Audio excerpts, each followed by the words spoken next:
নমস্কার। গরম পড়তে না পড়তেই 40-42 ডিগ্রি তাপমাত্রা ছুঁয়ে গেছে।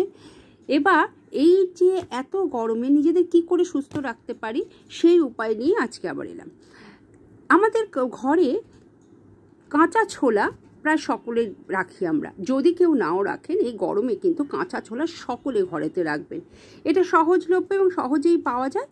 এই কাঁচা ছোলা আমরা যদি ভিজিয়ে সারা রাত ভিজিয়ে রাখি, বা যদি সারা রাত না হয় 5-6 ঘন্টা যদি ভিজিয়ে রাখার পরে যে জলটা বেরোয়, অবশ্য ভেজানোর আগে ছোলা কিন্তু ভালো করে ধুয়ে নিতে হবে।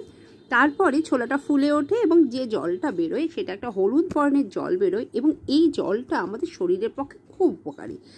ছোলার মধ্যে আছে protein, fibre, antioxidant, iron, vitamin ইত্যাদি অনেক ধরনের উপাদান। ভেজানো ছোলা কোষ্ঠকাঠিন্যের সমস্যা কমায়, হজম শক্তি বাড়ায়, রক্তে শর্করার মাত্রা কমায়, কোলেস্টেরল নিয়ন্ত্রণে সাহায্য করে, ব্লাড প্রেশারের নিয়ন্ত্রণে সাহায্য করে, অনেক কিছুতে সাহায্য করে। এবার এই যে জলটা যদি আমরা ফেলে না দিয়ে এই জলটা যদি ছেঁকে নিই, জলটার মধ্যেও কিন্তু প্রচুর গুণ আছে। এই গরমে শরীরকে ঠান্ডা রাখতে সাহায্য করে। যাদের হাত পা জ্বালা জ্বালা করে গরমকালে, তাদের কিন্তু প্রতিদিন খেলে সেটাকেও কমায়। ছোলার ছাতু হিসাবেও কিন্তু বহুল প্রচলিত সারা ভারত জুড়ে। এছাড়াও দেখবেন এখন রাস্তাঘাটে এই ছোলার শরবত, ছাতুর শরবত, ছাতুর ঘোল কিন্তু ব্যবহার করা হয়। কাজে বাড়িতেও যদি আমরা এই জিনিসগুলোকে করি, তাহলে কিন্তু আমাদের এই গরমে শরীরের ভেতরকে ঠান্ডা রাখতে সাহায্য করবে এবং এই জলটা প্রতিদিন সকালে খালি পেটে যদি খাওয়া যায় খুব ভালো হয়। সকলে গরমে ভালো থেকো, সুস্থ থেকো।